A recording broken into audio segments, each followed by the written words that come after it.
Monster Hunter World. It's a wonderful game, and like many of the hunters in the community say, it's a very good starting point for people who are newer to the whole franchise to pick up. People like me. It's the first title in the whole franchise to get the processing power of the Xbox and PlayStation, and they clearly made use of it if you've seen any bit of gameplay from, the game. Beautiful graphics, stunning world building, intricate details, just every little thing just draws you in. The combat is fun, monsters have interesting AIs and designs, you get to feel the progression. You have very high skill ceiling for each and every weapon, and just the game in general. Just an enormous amount of things to learn and experience in this game. But every good game also comes with drawbacks, and this particular one, at least I think, may be a pretty big one. The tutorials. Now don't get me wrong, I'm not saying that the tutorials are bad or unclear or waste too much time, or like, for some games they lock the content before you finish the tutorial. The main problem I have with the tutorials in Monster Hunter World is the pacing. Basically, how much detail they throw at us in a very short period of time. So I remember being a brand new hunter to the franchise and, as a whole.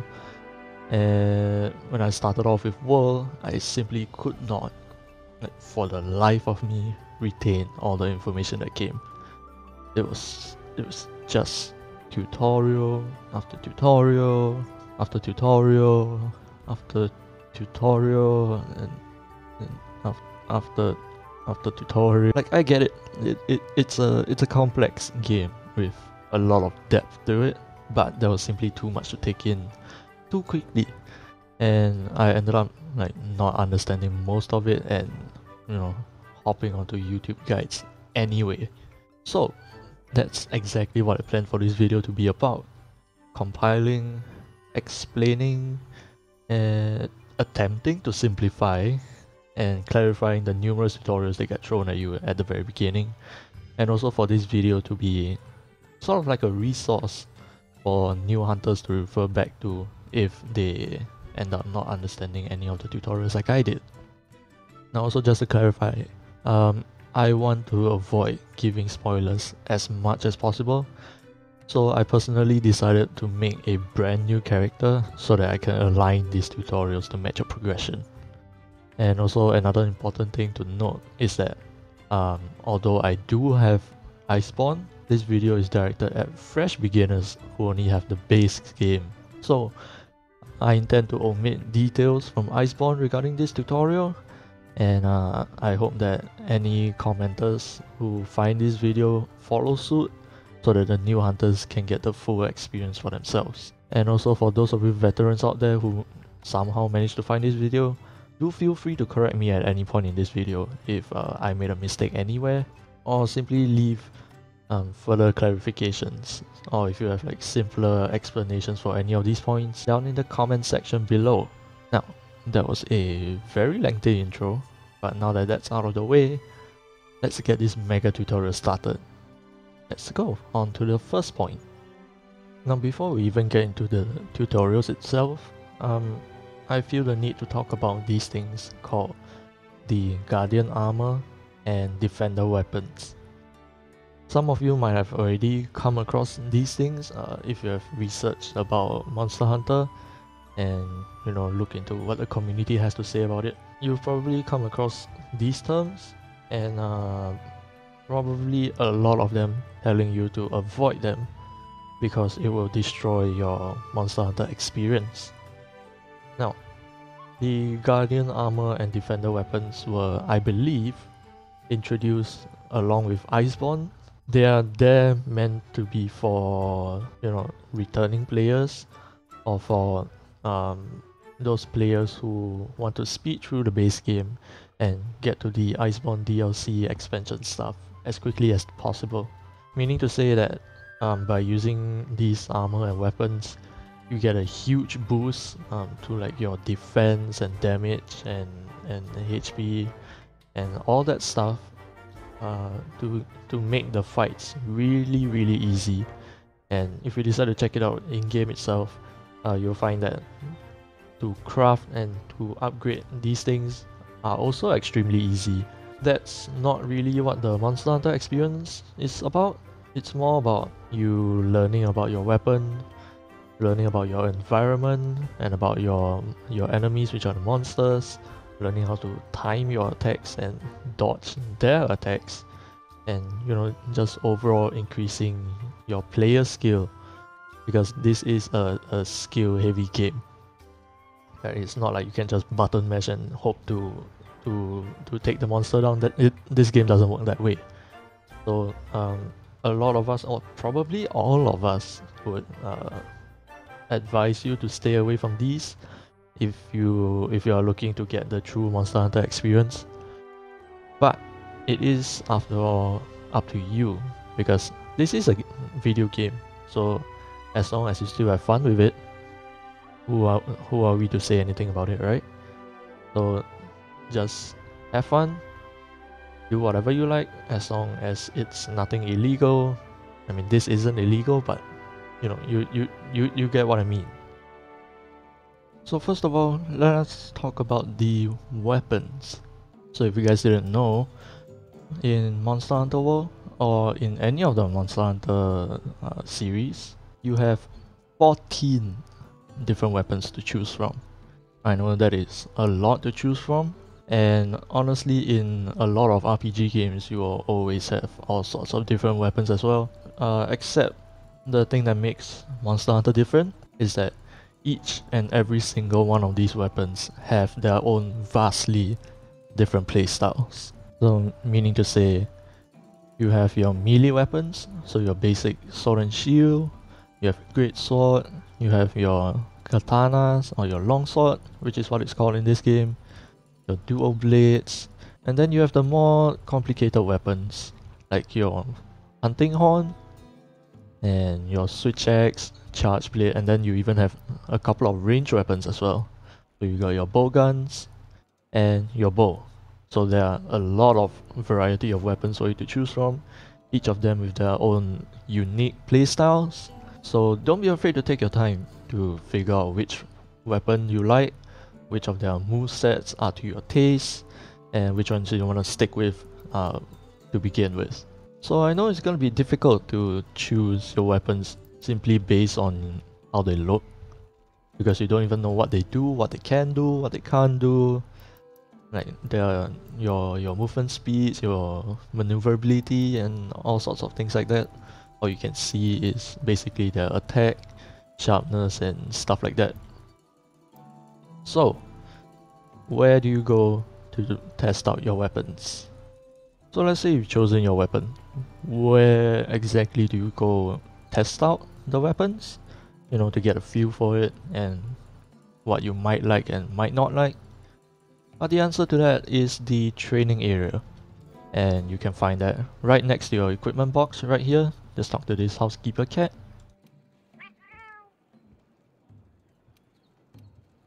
Go through the dialogues. And there you go, the first option. Go to the training area. This is the first place that I would recommend you go. And it's probably the first place that you want to go in the first, like, to begin with. So over here, this is your training area. So you can see there are a lot of different things that you can hit. So there are these movable stuff that if you hit, they move around. So you have to kind of chase them.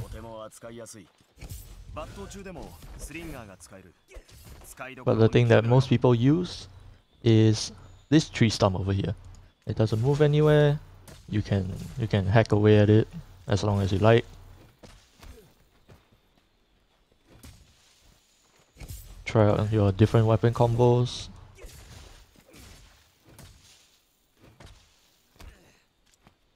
So yeah. And then other things in the training area is that there are these slopes. So you can run down, hop off, and do like your draw attacks and stuff like that. You can climb up the vines.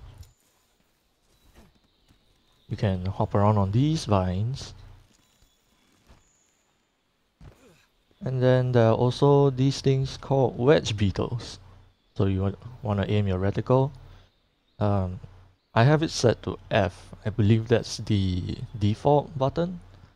If you set it to F and you take a look at the top right corner, you can see control to fire slinger shot and right click for a claw shot.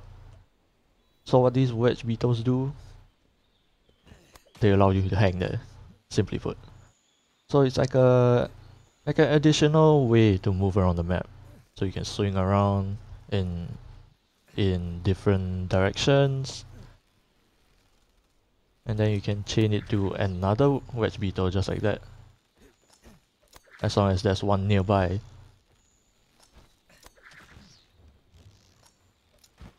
And let's say you want to change weapons, like after you are done with your first weapon, you want to change it, just come over to the item box, change equipment, and ta-da! You can swap over to your next weapon. So I know there's a huge list of things over on the left side of the screen, telling you like the basic inputs and basic combos. So if we take a look at the top right, you get to see all of your inputs. So basically, those inputs will change depending on the animation that you're in. So let's say if you were to left click for that weak slash, you can see that the button inputs all change with every single move that we do.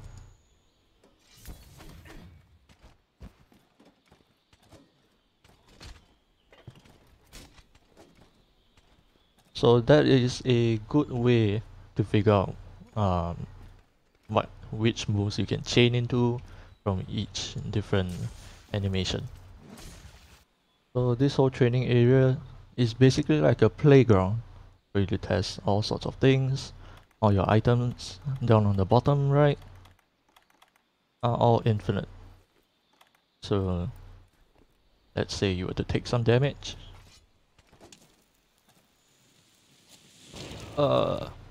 And then you need to drink up your potions. See how your number of potions don't go down. So it's literally like your sandbox mode in this game. So in Monster Hunter World, there are these things called Slinger Ammo as well. So remember when you were aiming, you can aim, and then there's this button called Fire Your Slinger. So there are multiple different types. So the one that I just picked up is called a piercing pod, and like the name says, each shot will pierce multiple times. And then there are like your slinger bombs. They might explode, I think. Yeah, they explode. And then there are stuff like dragon pods. There are lots of different pods in the games. So just go around and figure out what each one of them do. But in base Monster Hunter World, they are mainly used to just get the monster's attention. So one thing you can do is fire a slinger shot at the floor. This creates some noise, and if the monster hears it, they'll kind of, look around and then run over to the spot where they heard the noise and then look around for a bit more. So you can use the pods to lure them into certain areas. So in this game, there's this thing called damage types. And there are 3 different kinds that exist in this game. So one of it will be your slash type damage, meaning your swords, they can cut things. Simply put, right? They can cut things. And then there are blunt type damage, which is what your hammer and hunting horn does. And then there's also short type damage, which is what your range weapons do. So in the future, when you encounter monsters, you can take a look at your hunter's notes, and they will give you information on each type of monsters. And then over there, you get to see how effective each damage type works on each different part of each different monster. So you can use that to decide where you want to hit for each different monster, or whether you want to change up your weapons to focus on one part of the monster. It's completely up to you. Now the thing that you have to take note is that for a lot of monsters in this game, their tails can be cut off, but they can only be cut off with slash type damage. So take note that if you're using a hammer or if you're using a bowgun, you cannot cut off the tails. Now one thing that's unique to the melee weapons in this game is this thing called weapon sharpness. So think of them like your regular kitchen knives and stuff like that. If you use them over time, they will lose their sharpness and in turn out blunt. So where your weapon sharpness is in this game is on the top left. So there are many different sharpness levels to each of your weapons, and in base Monster Hunter World, the highest level you can get to is white sharpness. So in order of higher sharpness to lower sharpness, the colors go white, blue, green, yellow, orange, and finally red. Now, why is this an important thing in Monster Hunter World? For one, the higher your sharpness is, the more damage you do, actually. It's not stated anywhere in the game, but there is a sharpness damage modifier if you're interested in that. But even if you're not, the thing about weapon sharpness is that if your weapon gets too blunt, so let's say your weapon sharpness gets too low, there are certain monster body parts that will be too tough for you to cut through. So you can see that if you were to try cutting this, your weapon will bounce off, and that is not something that you want, because when your weapon bounces off, you are stuck in that animation for a little bit, not too much, but a little bit, and that is enough of an opening for the monster to counter attack, and nothing you can do about that. So how to deal with weapon sharpness is simply use this thing called a whetstone. All melee weapons come with an infinite whetstone, so what you want to do is just press E whenever you have an opening. So you go into this sharpening animation, and ta-da! Your sharpness is back to full. So just keep in mind to sharpen your weapon whenever you get the opportunity to.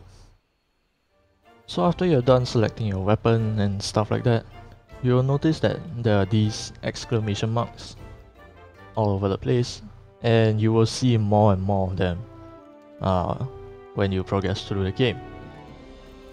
You can also open up your map to see where all the exclamation marks are. So what all these exclamation marks are is basically those particular characters have something new to say, be it just simply talking, or part of the story, or some sort of regular interaction, or a lot of the times they have a new quest for you to do. So be sure to go and talk to every single one of these. Maybe they'll tell you something new, maybe sometimes they'll give you a new item, sometimes they'll teach you more about like if they have a shop, sometimes they'll teach you more about what it does, sometimes they'll give you a quest, and so yeah, it'll be a good idea just to talk to all of these exclamation marks and get them out of the way. There are a couple of different places that you can go to in this game. What I mean by places is like shops and just certain NPCs that I think you should take note of. So the first one that you can talk to is this provision stockpile right here, where you will spawn in. This is usually where you spawn in roughly, and right over here is your provision stockpile. So basically what this place is basically like your item shop, simply put. So you can choose to buy, and take note, there is a pouch inventory and a box inventory. There is a difference. So for pouch is basically what you carry out to your field with you. This has a limited number of slots you can carry.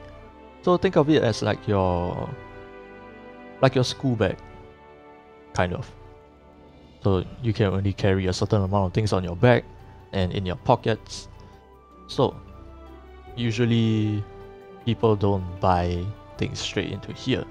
What I recommend you do instead is buy to your box, because the box, as far as I know at least, there isn't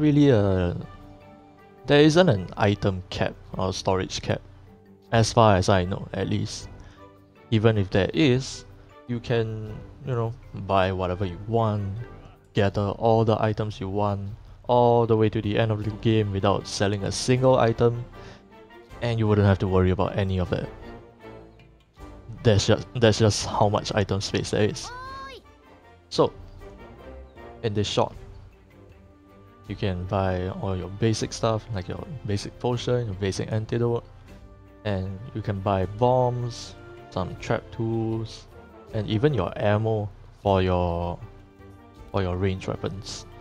So right now there isn't really all that much that this guy can provide, but if you have too much money on your hands and you just want quick items without going out to the field and gathering your crafting items to craft your potions and buffs and stuff like that one by one, you can always come here and spend your money, instantly get the things like your normal RPGs.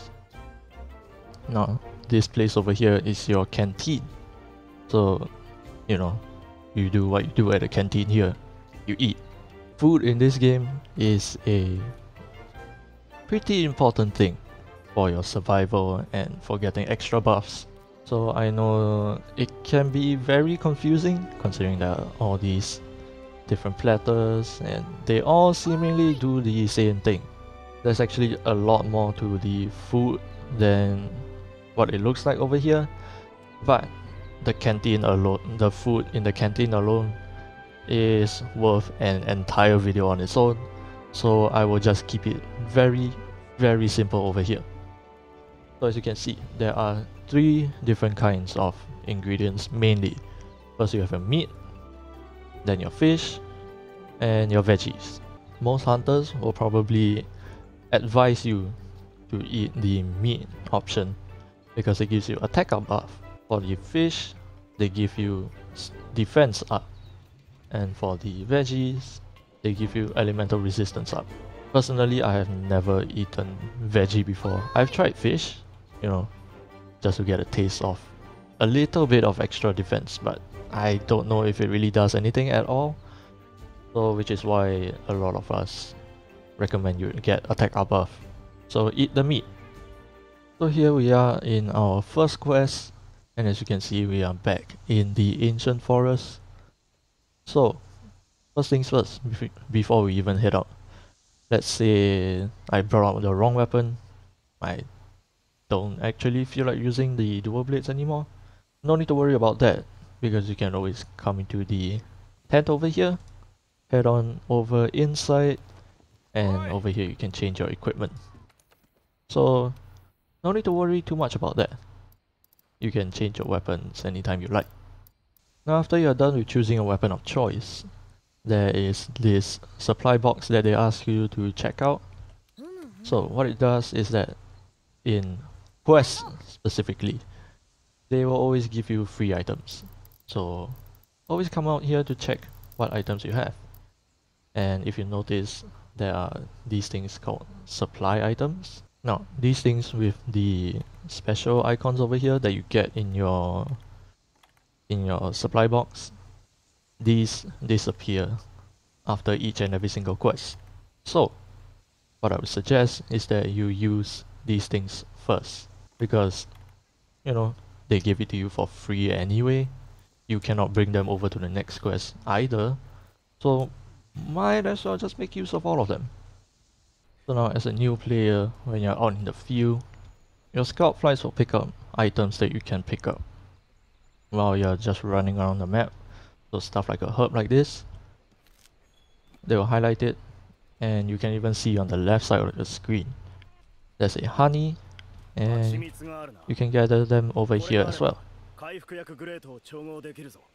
So, as a new player, I would very much suggest that you collect and pick up each and every single little thing and hoard all of them.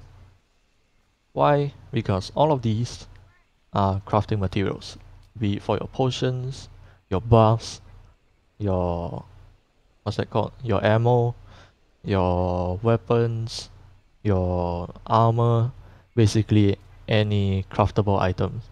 And remember what I said, your item box doesn't have a limit to how many different things you can store.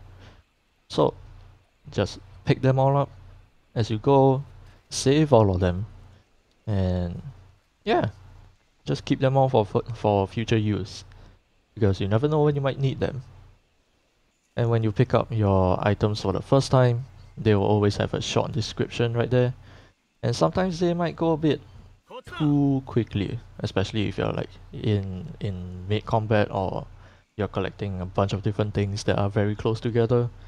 So you can always just press insert and you can bring up your chat box. So over here you can take your time to read whatever that you want.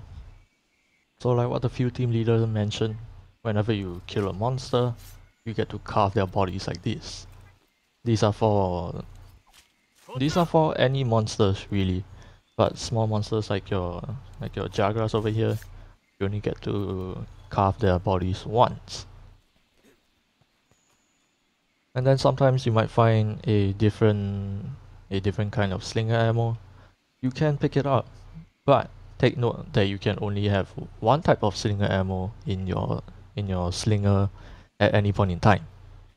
So, meaning to say, now that, as you can see, I have a red pit in my slinger right now, but this slinger torch is another kind of slinger ammo that I can pick up. If I pick it up, my red pit will drop on the floor. And don't worry about this light pillar thing, it's a mod, so don't worry too much about it. You will not see this light pillar.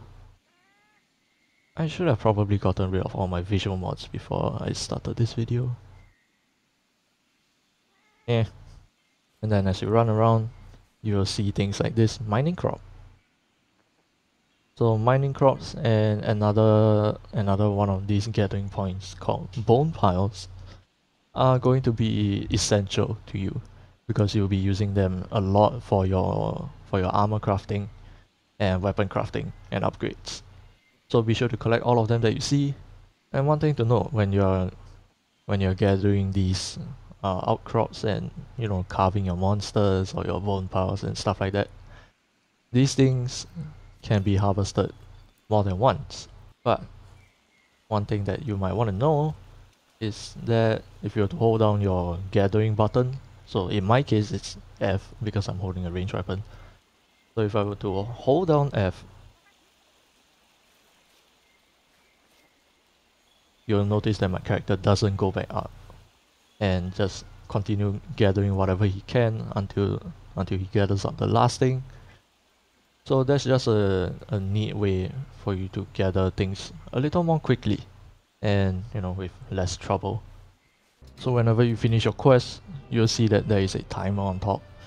So that is the amount of time you have to do whatever that's left, like carving your monsters and gathering other little things that you might want.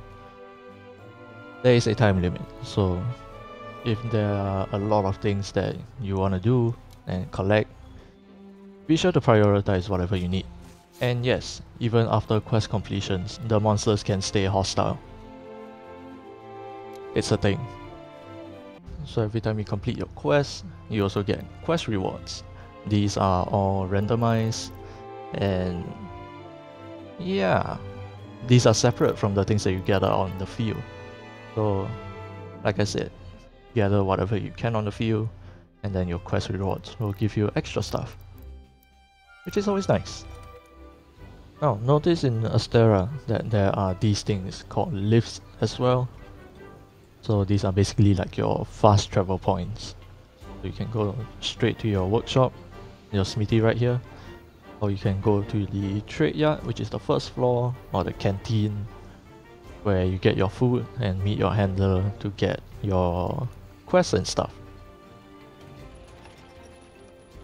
So, ta-da! You instantly traveled from up there all the way down here in just one screen transition.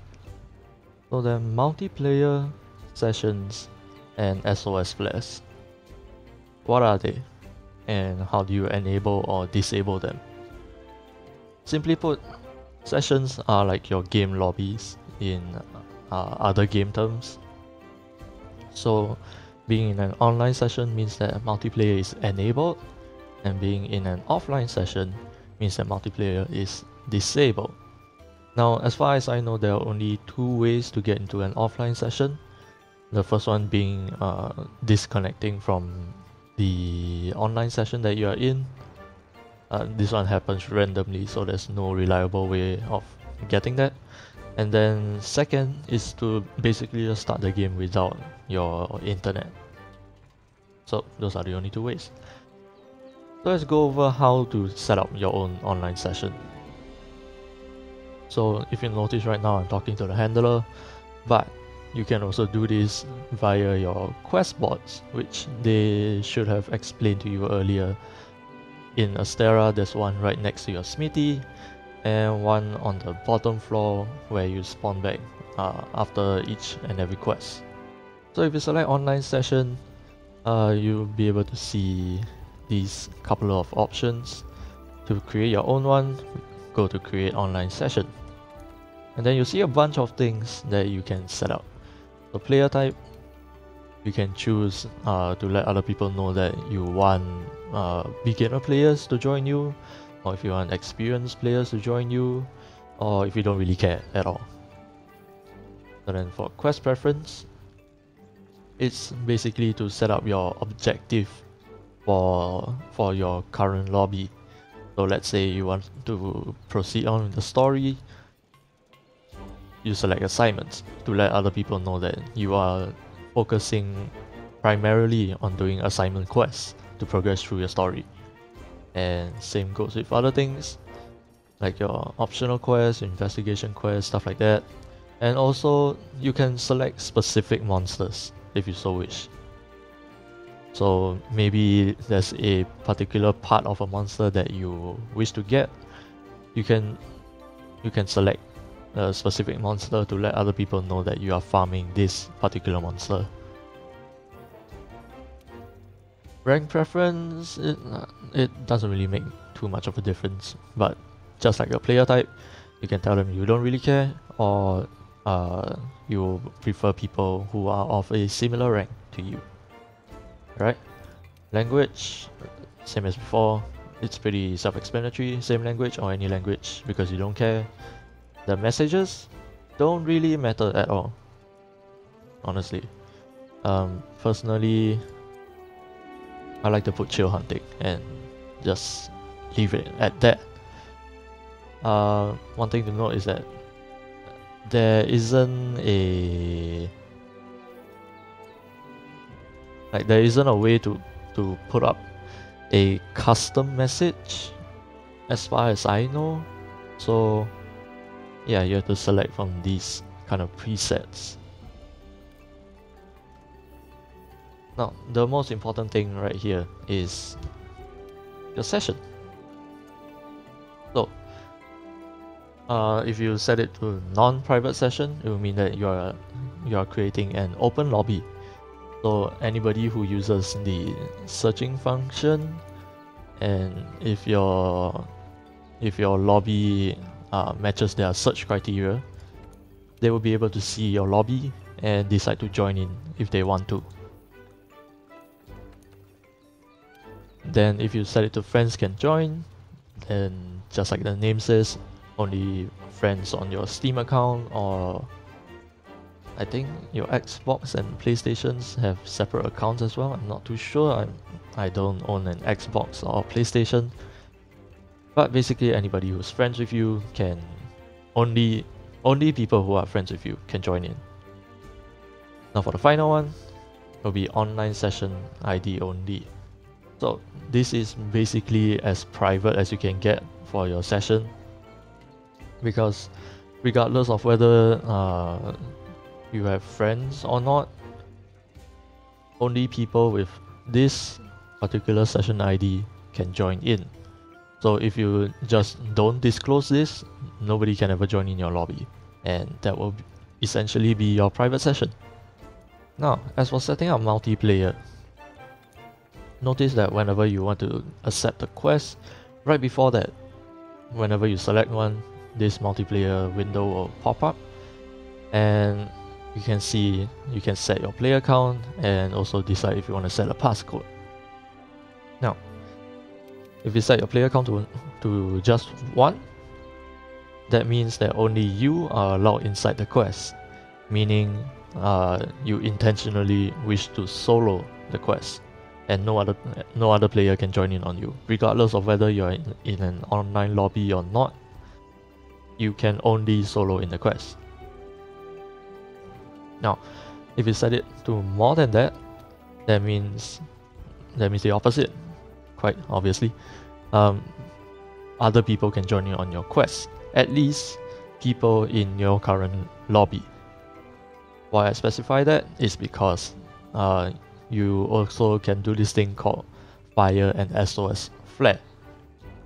Now, if you don't fire an S.O.S flare, only people within your lobby can see that you have posted this quest. So if I select this one and post it, only people in this current lobby that I'm in can see that I am currently doing this quest. But once you head out into the field and you fire off an S.O.S flare, people outside of my lobby can see that. So to put it into perspective, let's say there are maybe 10 total people online in the entire game. That's basically a dead game already, but it's just an example, okay? There are way more players than that. But let's say there are 10 total players, including yourself, who are currently playing Monster Hunter World. And maybe only you and one other person are inside your lobby. So let's just call the other person A, right? So if you do not fire an S.O.S flare, only person A will be able to see your current quest and freely join in if you set your player count to more than 1. But once you fire an S.O.S flare, all 10 players online will be able to see your quest and join in. That's about as simple as I can make it, and as clear as I can explain it. Now, passcode is basically just like there's no simpler way to put this. You set up a passcode to let only certain people join in. Like that's as simple as it is. Now this time out in the field, be it whether you're in an assigned quest, optional quest, or even in expeditions, which is something that we'll cover in a later part of the video, you will be able to find these things called monster tracks. So your scout flights will highlight stuff like footprints, skid marks, scratch marks, depending on what the monster is, and you'll be able to collect them. Now what these do is that it helps your scout flies locate the monster, and when you collect enough of them for each quest, if you open up your map, you'll be able to see them traveling around, see that particular monster traveling around the map, so you no longer have to run all over the place just to find something. And another neat thing about those monster tracks is that whenever you gather one, you see that there is a progress bar on the right side. So fill that progress bar up far enough, and you'll be able to update your hunter's notes about each of the monsters, large monsters specifically. So be sure to collect all of these. So look at that. Once I've collected enough, my scout flies are already leading me to the monster. So all you have to do is just follow the scout flies, and eventually you'll be able to locate the monster that you're looking for, be it for your quest or just any particular monster that you are looking to hunt. So as you collect monster tracks and taking down monsters, you'll increase your research level of each of these monsters. So what do you have to do with this? Like they said, report to the Ecological Research team. So since they've already kindly told us to do that, let's talk about this part next. So here's our next topic, the Ecological Research.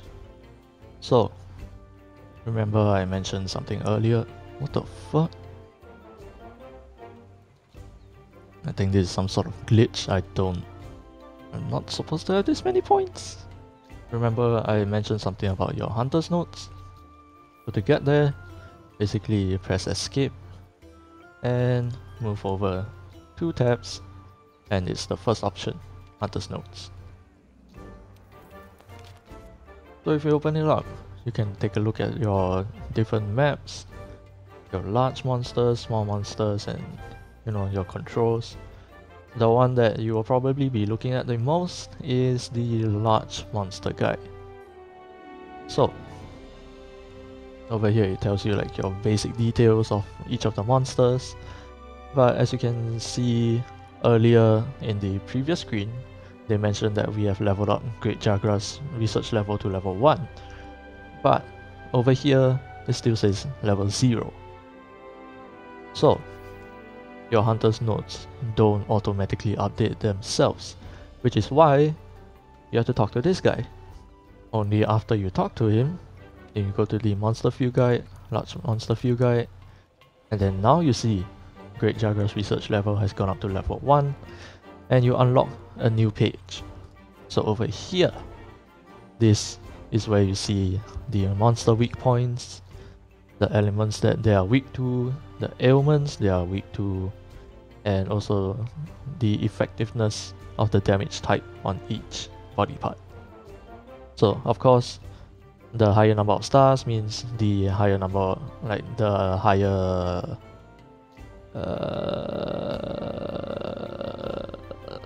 the better the damage type works on that particular body part.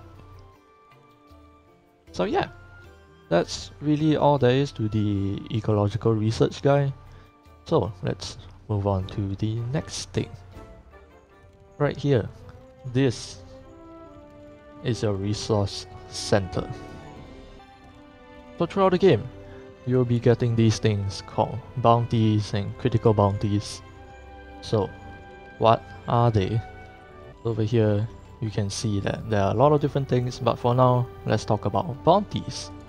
So bounties are more or less like your passive side quests. So unlike your optional quests, which are active side quests, once you register a bounty, you can do all of these alongside your active quests, be it your story progressing assignments or optional quests, expeditions, investigations, whatever. So let's take a look at some of these. You research entomology, gather insects 3 times. So like I mentioned earlier in the video about collecting items, there will be a lot of things littered all over the place in each and every single map that you unlock. So stuff like this, like gather your insects, or mine at your outcrops, gather mushrooms, honey, all sorts of things. Just simply collecting them will complete these bounties. So these are completely irrelevant towards your main objective of the quest that you accept, and they will give you research points and some bonus items. So be sure to always fill these things up. Critical bounties are very similar to your registered bounties, except that you have to unlock these. Registered bounties will refresh after every quest or expeditions, but these come from your exclamation marks. And also you can see some of the exclamation marks out on the field coming out from your field researchers. So these are very similar. They are like your passive side quests, which you can just complete as you progress through the story or go out collecting stuff. So like this one, they ask you to secure a campsite, or sometimes there will be critical bounties asking you to bring certain items like monster materials or some unique item out on the field. There's all sorts of critical bounties, and you don't even have to accept these are automatically accepted. For stuff like for the bounties that require you to bring back certain items, always come back to check with these guys on whether you have completed them or not. And they will, as usual, like your register bounties, they give you research points and grant you special items. So they're always good to complete. So now for this next part of the story, they want us to go on an expedition. But what exactly is an expedition? So remember that so far you have been joining quests. So you have to specifically choose one, and then select your player count and whatever not. And you have a specific objectives for each quest, right? Now, expedition is different from that. You can go through an expedition through one of the gates, one of the several gates in Astera, or you just open up your map. Normally you'll be here, and then you can look right over here. You will have a button to open up the world map. So press that, and you'll be able to see all your different locales. Right now they want us to go to the ancient forest. So if you were to click on a locale from your world map like this, you can choose whatever you want to spawn into, and they will ask you depart on an expedition. Yes. Now, when you go in on your expedition, they would probably have already explained what it is to you in the tutorials and everything, but I shall explain it to you once again because there is a lot of information to cover, as in a lot of information to take in for a completely new hunter like yourself. So basically, for an expedition, just like your quest, you will come out to the field, except that this time you don't have an objective, meaning to say that in expeditions you are free to run around wherever you like, explore the map to your heart's content, take in your scenery, do whatever you want. And also note that because this is an expedition and not a quest, your supply box will be empty. But no need to worry about that, because in an expedition you have no time limit and you have no fate limit either, meaning to say that even if you encounter large monsters in an expedition, yes, you can encounter large monsters in your expeditions as well. So even if you encounter one and you can't beat it, it instead takes you down, you will get sent back to your campsite.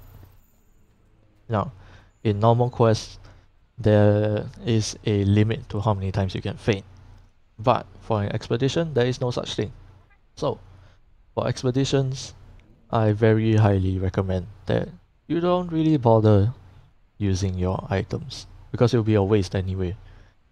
And then also in the expeditions, you'll see that you can find monster tracks like you could in a normal quest.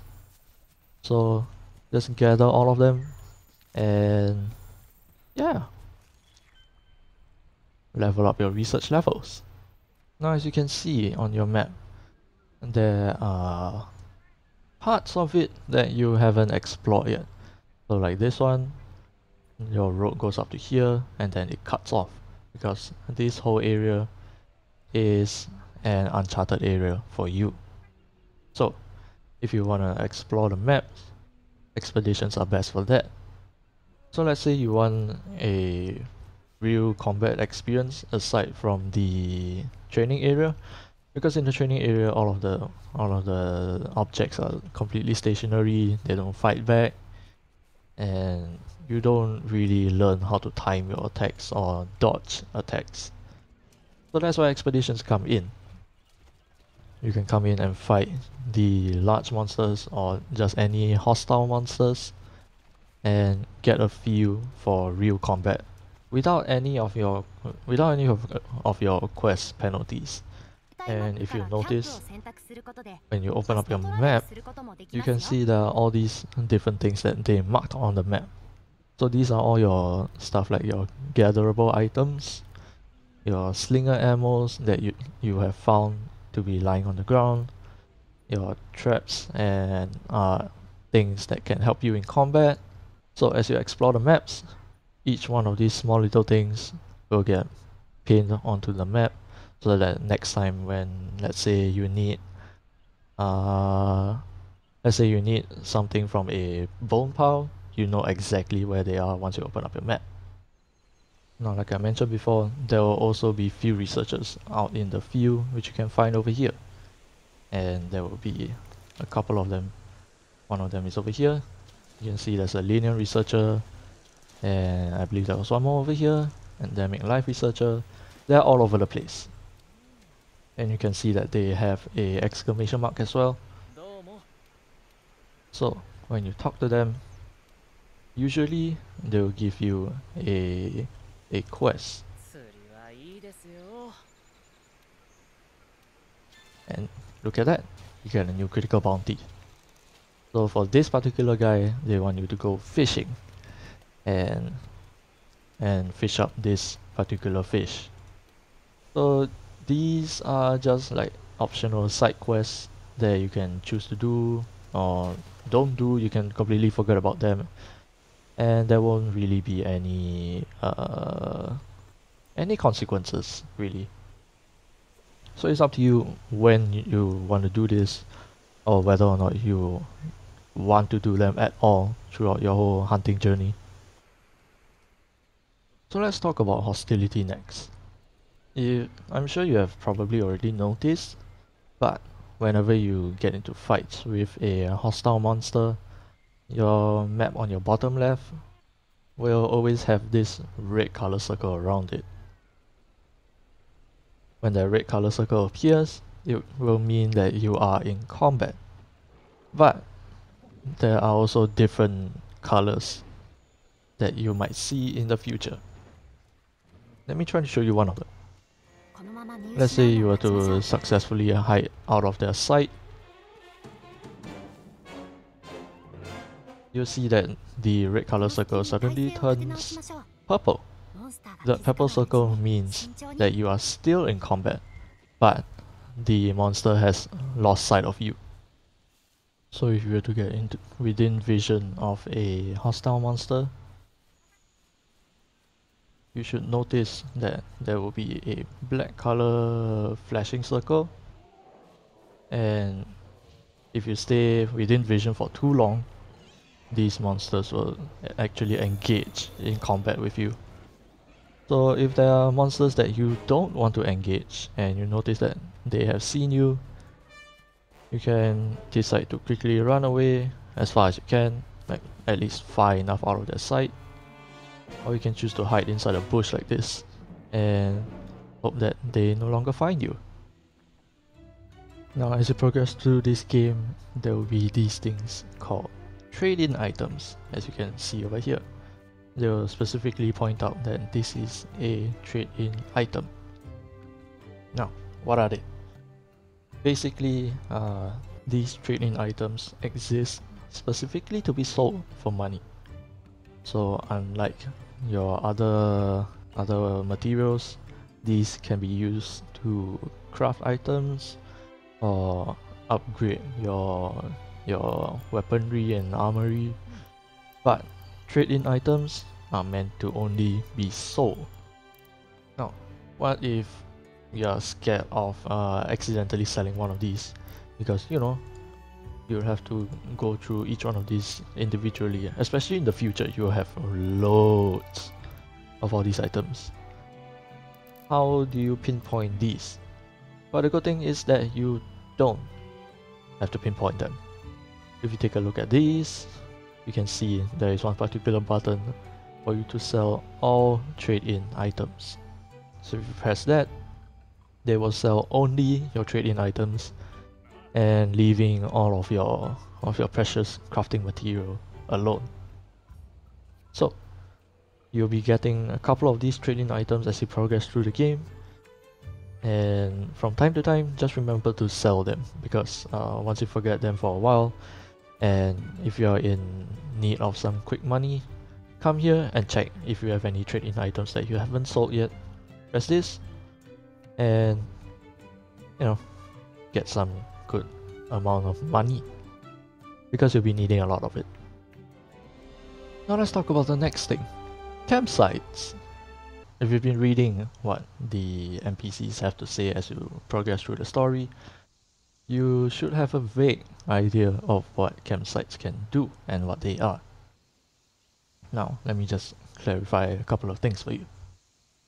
So, the biggest use for your campsite is for fast travel. So, you'll be, for the most part of this game, you will be running around huge maps in search of monsters and chasing them all over, trying to hunt them down. But maybe let's say some of the quests, maybe they want you to collect a particular item. Let's say this parachute right here. Without this camp over here, you will have to run all the way from here, all the way to this specific area. I mean, there are closer ones, but let's say the item that you need is only found in this area. Now, campsites are useful in the sense that you can always fast travel to each one of them. So, ta-da! Just do that. And now if you open up your map again, you are all the way in the other corner of the map, which is very useful. Another thing is that, especially during expeditions, like most of us would probably suggest you do, is go around and just run around and collect all sorts of things.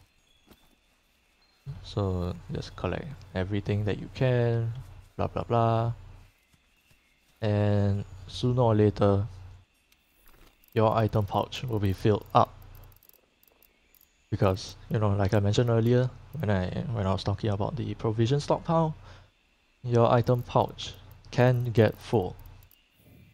So that's another use for having your campsites. You can always fly back to one, head back into the tent, and open up your item box. Now, manage your items, and then from here, you can dump in whatever you don't need. So just throw all of these in, and ta-da!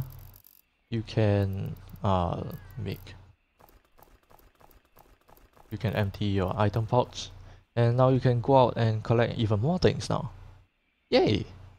Also, another big use of the campsites is that, as you progress through the game, the monsters get tougher and tougher, and they start to hit harder and harder, and it gets a lot easier to feign on the job. Now, whenever you feign in a quest or expeditions, you get sent back to the closest campsite to wherever you fainted. Now imagine you're all the way over here. You're all the way over here, and you didn't have this campsite. If you died here, you get sent all the way here. And we all know it's a pain in the ass to have to run this whole distance. And you know, take note, the monsters also run around. They don't stay in one place forever. So maybe even by the time you come back here, they would have ran, I don't know, somewhere here, or maybe even to different floors of the map. So each and every single map has multiple campsites.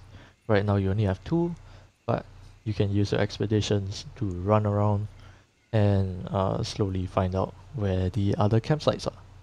The game will not explicitly tell you where they are, you have to find them on your own. And I will not be giving you spoilers in this game, so have fun finding them. So, quest types. Now as you can see on the screen in front of you, you have 5 different quest types in this game. So let's go through each one of them, one by one. First of all, assign quests. Very simply put, these are your main story quests. You do them once and you progress on with the story. So, like you can see down here, you cannot repeat completed assignments. As for optional quests, they are gotten through your exclamation marks around the town. So yeah, like I mentioned in the exclamation mark portion of this video, please go and talk to those NPCs to get your optional quests. Now, why is that important? For one, some of those optional, the most important optional quests, I would say, is the ones with a speech bubble next to it, which means they are gotten from talking to one of those NPCs with the exclamation marks. Now, why these are important is because for most of these, after you complete these quests with the speech bubble, they actually give you a special item or a special reward at the end of the quest. So yeah, I know sometimes it can be a pain to be a completionist, and there are definitely a lot and just a lot of optional quests to do. So if nothing else, I would highly recommend that you at the very least focus on these speech bubble optional quests so that you get your rewards and special items that maybe you can bring onto your hunts and help you on your hunts, which is always nice. Now on to investigations. If you guys haven't figured it out yet, investigations are gotten from your resource center, that same place where you get your bounties. So how you get your investigations? To get your investigations, you have to be out on the field, and you will get them based purely on chance whenever you gather your monster tracks, or when you break off monster parts, or slay and capture monsters. So they are completely RNG, and the monster that comes up from for your investigations are also completely RNG. What do I mean by that? I mean, just because you pick up, let's say, a Great Jaguar's track, and then on the sidebar you see that you have an investigation added when you collect the track, it doesn't mean that that particular investigation will be for Great Jaguars. It can be for a different monster entirely. So it's very much RNG. Now investigations are going to be a very important part to your gameplay, because as you can see, they have these little boxes, mystery boxes I like to call them. So in this order, bronze, silver and gold, they increase in the rarity of the rewards that you will get. So mainly you'll be getting monster parts from this. So in the future, some of these monsters will have rare parts, and they will be very difficult to farm for. So that's where I personally feel that investigations come in, especially when you get a good investigation of like maybe 3 silver and 1 gold box for that particular monster that you want to farm.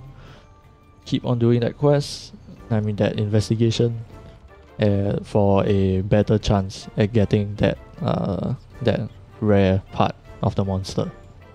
Now, one special thing about investigations is that you have to manually register them to your quest bot. What do I mean? So right now you can see I have 12 investigations on hand and only 1 registered quest, which is this Great Jagras one. So if we take a look over at my investigations tab on the quest board, you will notice that despite having 12 different investigations, I only have this Great Jagras investigation to choose from. So if you want multiple investigations, be sure to register them. Also, another special thing about investigations is that while they are repeatable, they are not infinitely repeatable. So if you take a look over here, each of these investigations have a limited number of tries that you can attempt for each investigation. So like this Great Jagras one, we have 5 attempts, and each attempt will be taken up regardless of whether or not you complete the quest or fail it. So yeah, be careful of one fail quests like these ones, because regardless of whether you are soloing or playing with random people or with your friends, for investigations like these with only 1 fail limits, the moment one of you fails is considered a quest fail, and your number of remaining attempts will still go down. So just be careful about that.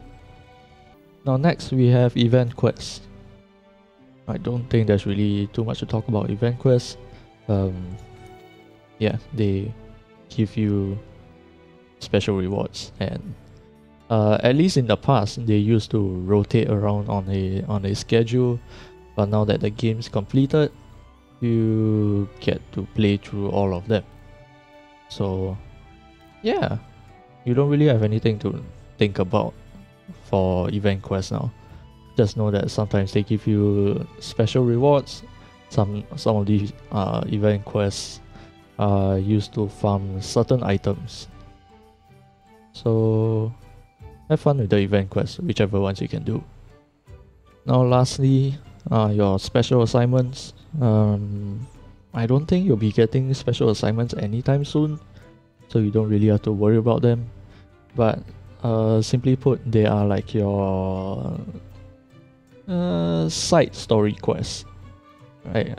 I guess that's how I will explain it. Special assignments have a story of their own, but they are unrelated to the main story of the game. So I would say there isn't a particular need to do them, but I would highly recommend that you do special assignments as well, because some monsters are locked behind special assignments. To get new armor, you have to first take down new monsters. So do your special assignments. So radial menus, what are they? So if you have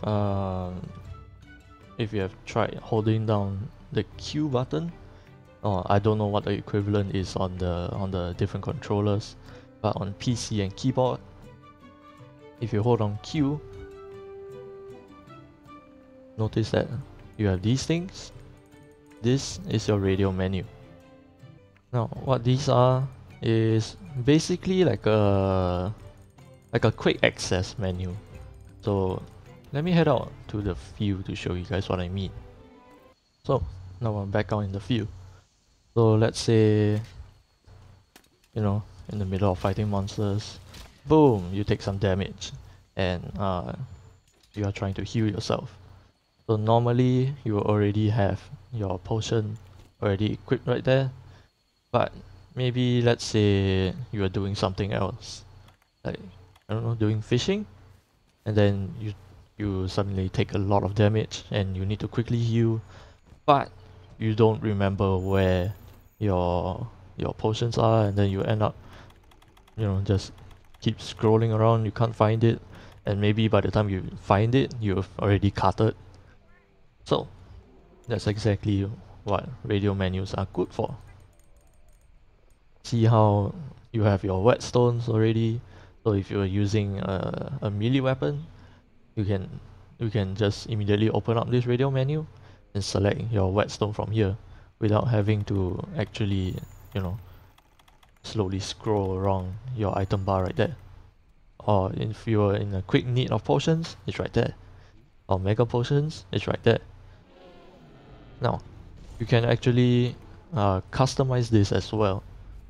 So, how do you do that? There are two ways of doing this. The first way is to go from your settings menu. So if you open up your settings, if you press escape to bring up this whole option bar, and under the first tab, you'll see customize radial menu. Click on that, and then you have a radial menu for when you head out on quests, and a radial menu for when you are back in Astera. You can mess around with this in your own free time. But the more important one will be for your quest settings, because you actually need these things out in the field if you want to quickly use some items. So click on that, and there you'll be able to see here is your radial menu. And note that you actually have 4 different ones that you can cycle across. So make use of these. I typically only use 2, one for my items that I actually use, and one for my communications, like signaling to other people, firing S.O.S flares, putting different gestures just to communicate a little bit quicker in the field. But I would definitely recommend that you always have one of these shortcuts for your items out on the field. Now to customize these, all you have to do is select one of them, and then over here you can select from this whole bunch of options and see what it is that you want to put in here. So maybe let's say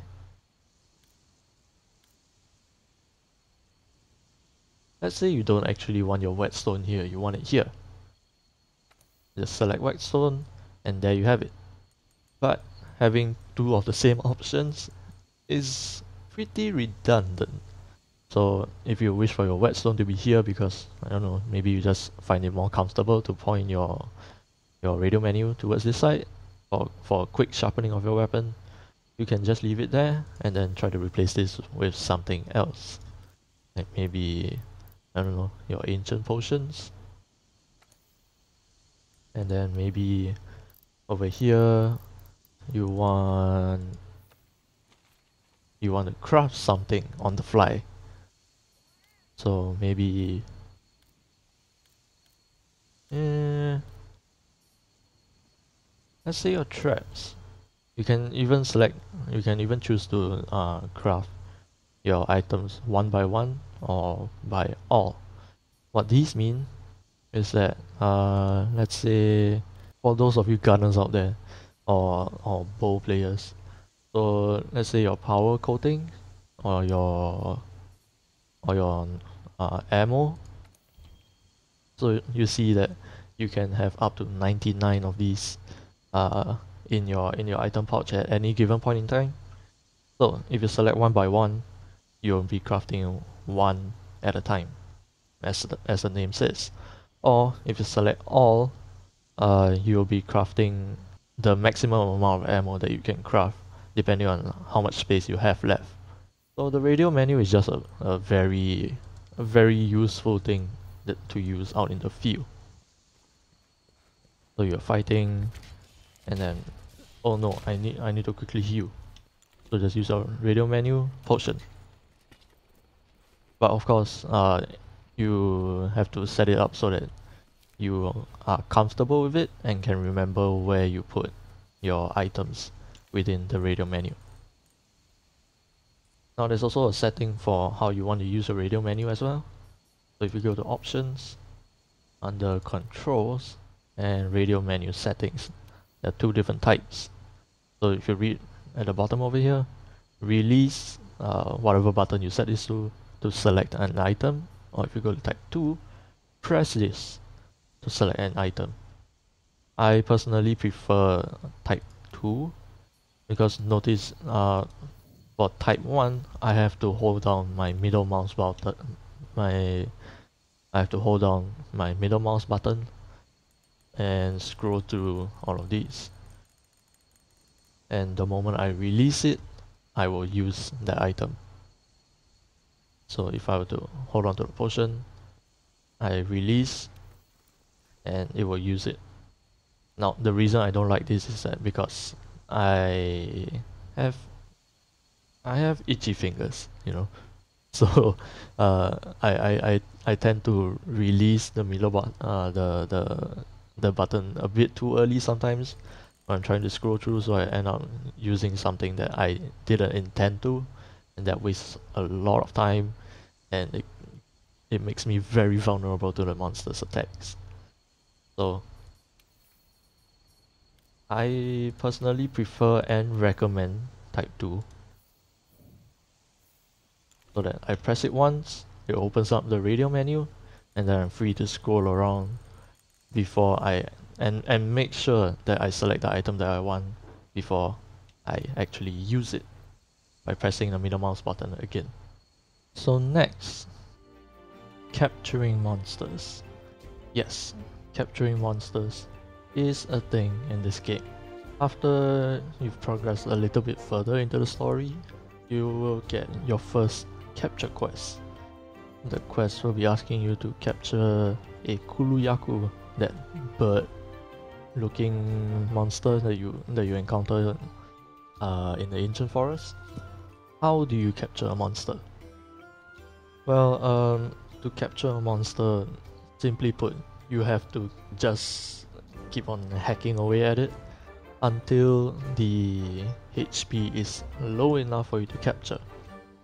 But here comes the confusing part, because in Monster Hunter, you are never able to see the monster's HP. So then, how do you even tell if the monster is low enough on HP for you to capture? Now there are about four different ways to figure out, with like 3 of them being extremely subtle and kind of vague, but I'll leave them in here just for your information. Before we start the quest, there's something that you have to note. To capture a monster, you need a trap and 2 tranq bombs. At least 2. I know you can carry 8, but you need at least 2 and 1 trap. But even if you forget to bring those or craft those, no need to worry, because whenever you set out on a capture quest, the quest automatically gives you a free shock trap and tranq bombs, and even trap tools for you to craft extra traps should you need them. So be sure to always check your supply box.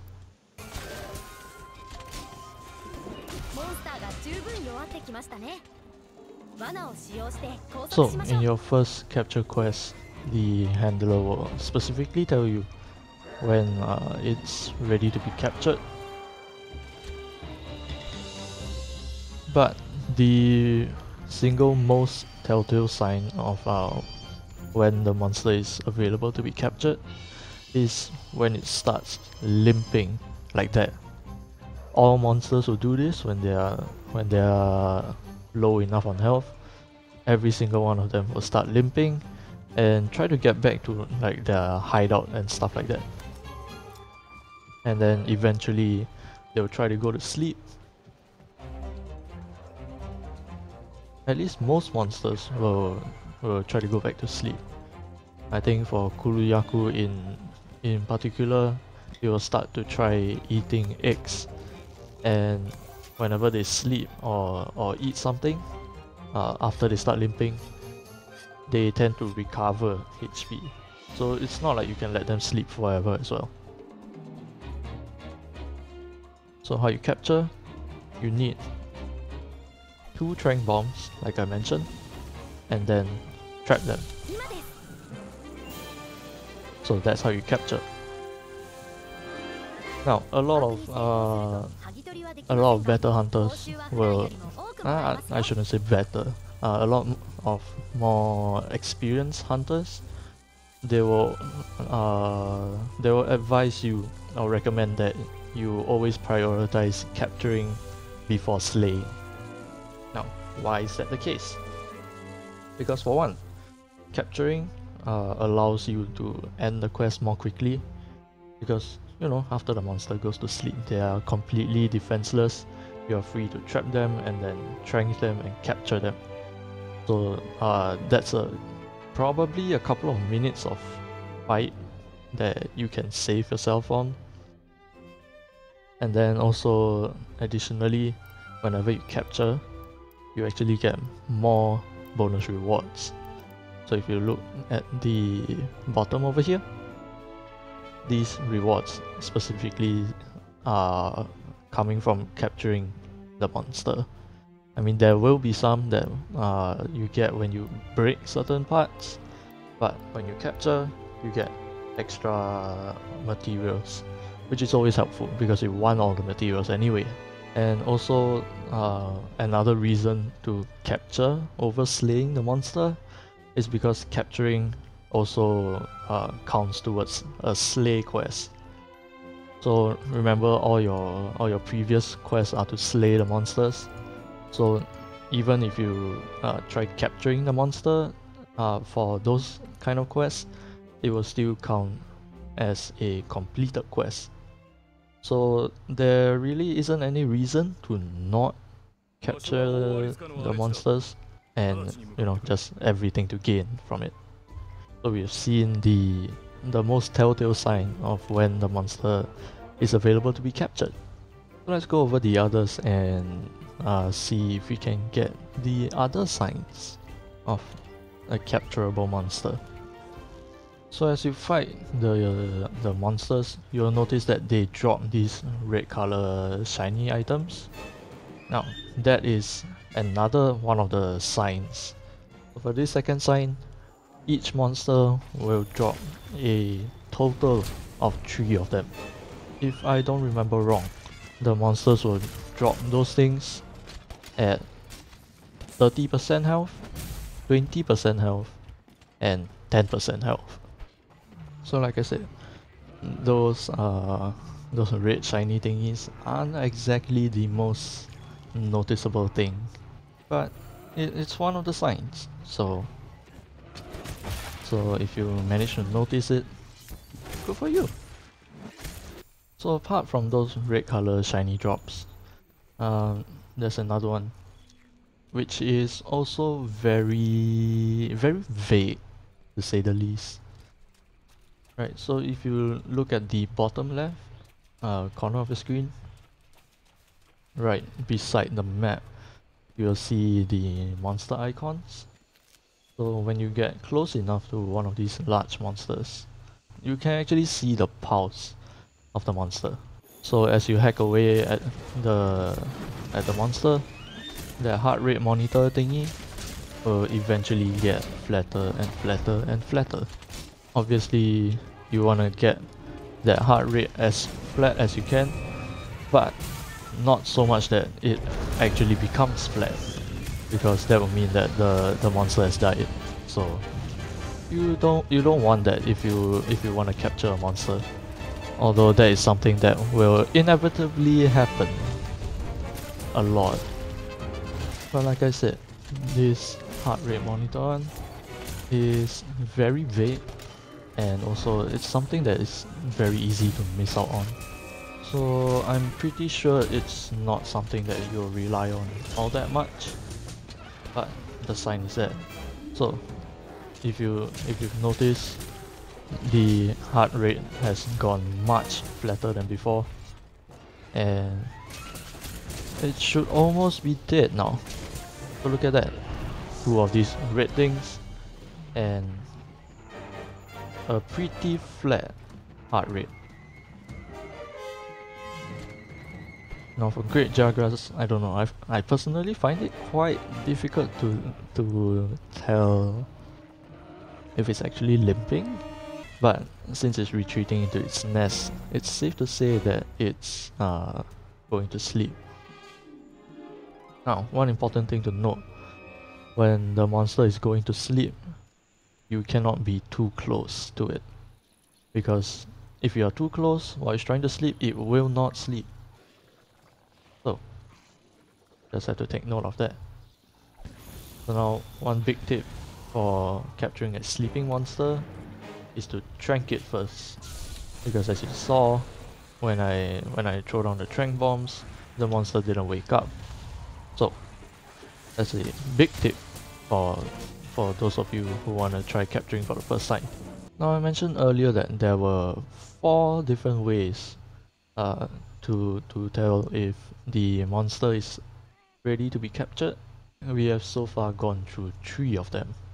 So first one being the limping and sleeping, the second one being the red color shiny drops, and the third one being the heart rate monitor, which you want to bring as flat as you can. For this last sign, your research level has to be high enough for it. So you have to keep on slaying or capturing the monster, gathering its tracks in particular, and getting the research level as high as you can. Okay, now I've gotten the research level high enough, and if you take a look at the minimap, you will see the final sign of a capturable monster. I actually did not expect to get it so quickly, so I need to make some traps and bombs, because I came in completely unprepared for a capture. So like I said, that is the final sign of a capturable monster. It's when they have a skull appearing over their icons. And as you see, I took way too long to make this stuff. So he has woken up, but he's still very much capturable because he has that skull icon. So no worries even if the monster wakes up. As long as you can see the skull icon on the minimap over its the monster, you're good to go. So that is all of the signs that I know to capture a monster. So let's go through them over again, because I know that's a lot. So the first one is to make sure that the monster is limping or going to sleep. The second one is the red color shiny drops. Each monster will drop a total of 3. So make sure to stop hitting the monster once you see the third one, or if you want to be safe, once you see a second one and you're scared that you miss seeing one of the red shiny drops, you can stop, try to trap them and capture them and see if that works. And for the third one is the heart monitor rate, right next to the map under the monster icon. Get that as flat as you possibly can before trying to trap the monster and capturing it. As for the last one, it's the second most reliable one, which is that skull icon appearing over the monster's icon. So hopefully that helps you understand and helps you figure out when exactly you can start capturing a monster. So now let's move on to the Smithy. So like the name says, the Smithy is gonna be where you do all the forging of your weapons and your armory. And there are two NPCs in here. Well, I mean, I basically just said the names, the Smithy and the Armory. So let's go over the Armory first because there's a lot less to talk about over here. So, the Armory here is basically where you buy your weapons and armor without the use of crafting materials. You just straight up use your money. But the thing about this NPC is that she only sells the basic weapons and armor. So yeah, personally I just completely forget about this NPC apart from the quest that she gives in the future. So yeah, there really isn't too much to talk about in this NPC.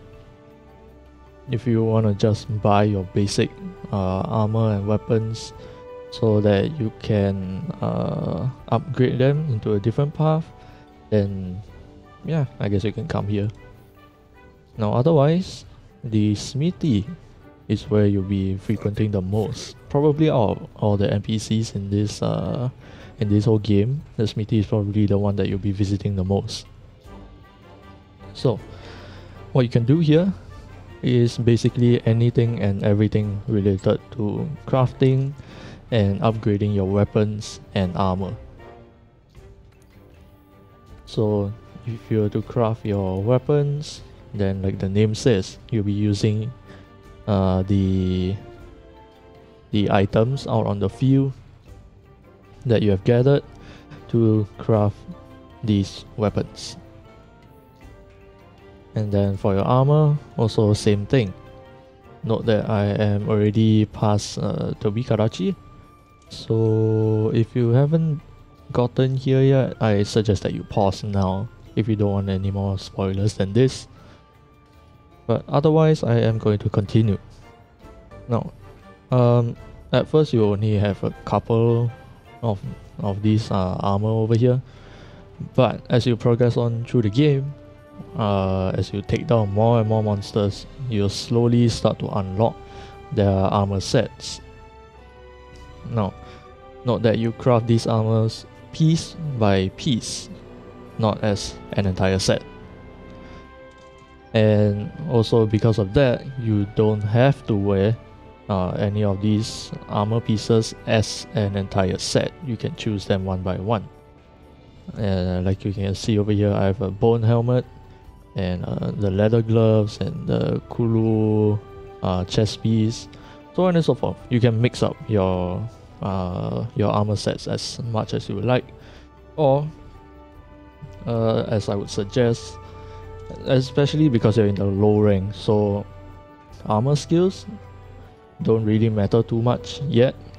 I will not be going through armor skills because there are a lot to go through, and it is like the food, the canteen food. It is worth an entire video on its own if you were to go through each and every single armor skill, or even just going through the important ones. There are a lot, so let's skip over them for now. And for low rank, it's hard to choose a set of armor skills anyway. So I'm gonna advise you right here that you don't stress over this too much just yet. Now, as for upgrading your equipment, each and every single thing that you craft can be upgraded. So your armor pieces, each of these pieces can be upgraded, and each of your different weapons can also be upgraded.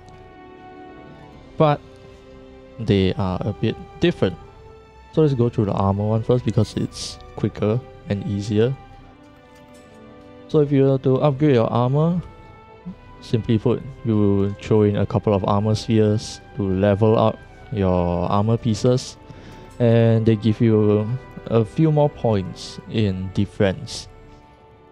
Now, most players will advise you to not spend your armor spheres here.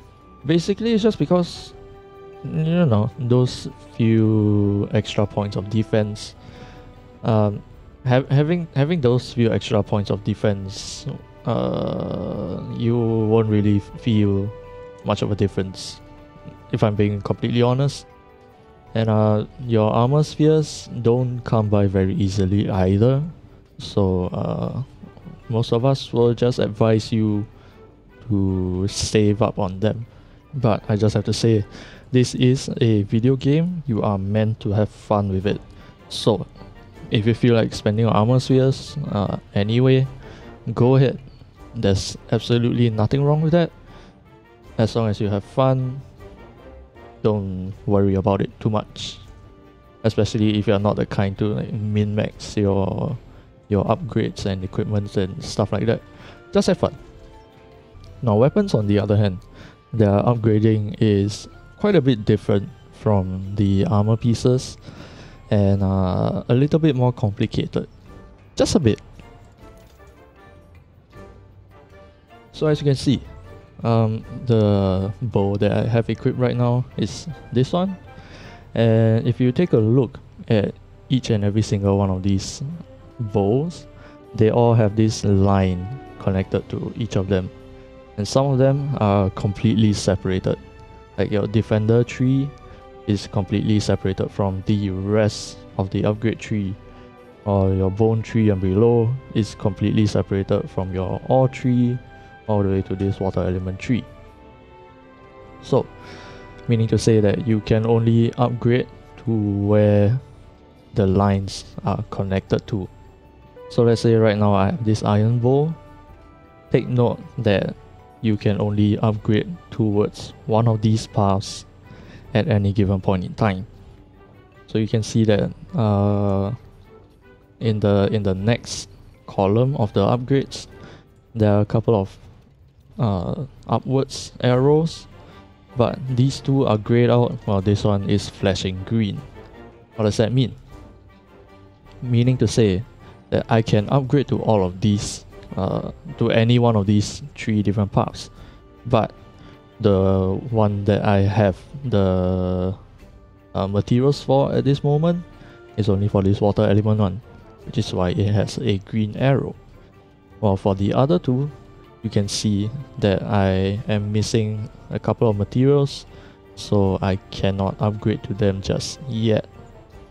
Also, perhaps something that you might want to take note of is that if you look backwards into the upgrade tree, you can sometimes see a downward arrow, meaning to say that you can, I probably shouldn't do that, meaning to say that at times you can actually roll back your upgrades. So like maybe in the future when you upgrade towards this path already, but then you find out that maybe you want to try out this upgrade path instead, sometimes they will allow you to go from here back down to this column, so that you have your choice of going towards each one of these three paths again. When you upgrade towards the next stage and you are unable to roll back, they will give you a warning before you click on accept on the upgrade. So be sure to read that if you don't want to regret your choices. Otherwise, you will have to craft one of these again and upgrade your way back to whichever upgrade path you want to go to. And then aside from your player equipment, you can also forge your particle equipment. Now particle equipments don't really matter too much. They're basically invincible anyway. But the ones that I will pay attention to will be the weapons. Why I say that is because sometimes you can see the weapon over here, it has a poison element, meaning to say that if your particle continuously attacks the monster, sooner or later they will be afflicted with the poison status, which is actually very useful. because poison does take damage. And then some of these other weapons, at least my personal favorites, in the future you'll unlock these particle weapons that have paralysis and also sleep status ailments. And those two are especially great for like big windows, for you to just hammer on the monster. That's my personal favorite, but it's really up to you to just experiment with whatever particle weapon and armor you like. Personally, I love the Kadachi one. Look at him! Now on to your next topic, specialized tools. So specialized tools are like your secondary equipment that you can bring out onto your hunts with you. Using them will grant you special effects. So like your Ghillie Mantle that you see right now, it says conceals you from enemy view temporarily. Effect expires if you perform an attack or take damage. So basically what it means that whenever you put this Ghillie Mantle on, you are basically invisible. Now note that there will be a lot more specialized tools in the future, but for now, Ghillie Mantle is all that you have. The future specialized tools will of course give you different special effects. So yeah, bring whichever one that you like the effects of and think that will actually help you in your hunt. All specialized tools are reusable, so don't be afraid to bring them out and use them. They do not expire, or they don't disappear. You can't even sell them, so don't be afraid to just use them. They do have a time limit though out in the field, so if you take a look on the usage info over here, they have a effect duration and a recharge time. Basically what this means is that from the moment you put on your Ghillie Mantle, the invisibility will last 120 seconds. And then after these 120 seconds, once you take it off, it will take another 300 seconds before you can put it back on again. So while they are reusable, their effects do not last permanently, and you cannot keep 100% uptime of these effects. So use them wisely. Now we finally have the Botanical Research. So what Botanical Research does is basically you get to choose some of these materials. Right now you only have one slot, so you can only cultivate one of these materials at one time. So as you can see, right here they say time needed, and all of them comes in this kind of bars. Right now, all of the available options only come with 1 bar of time needed, but in the future you'll see some that requires 2 or 3. Basically, what this unit of time means is how many quests you need to come back from to harvest 1 unit of this. So in this case, for honey, if you go on 1 quest and come back, one of these slots will fill up with honey, and each slot will have 2 honey. That's basically what it means. And then also notice that your harvest box has a limited amount of space as well. So it's not like you can just completely forget about this and just let it auto farm endlessly. You can't do that.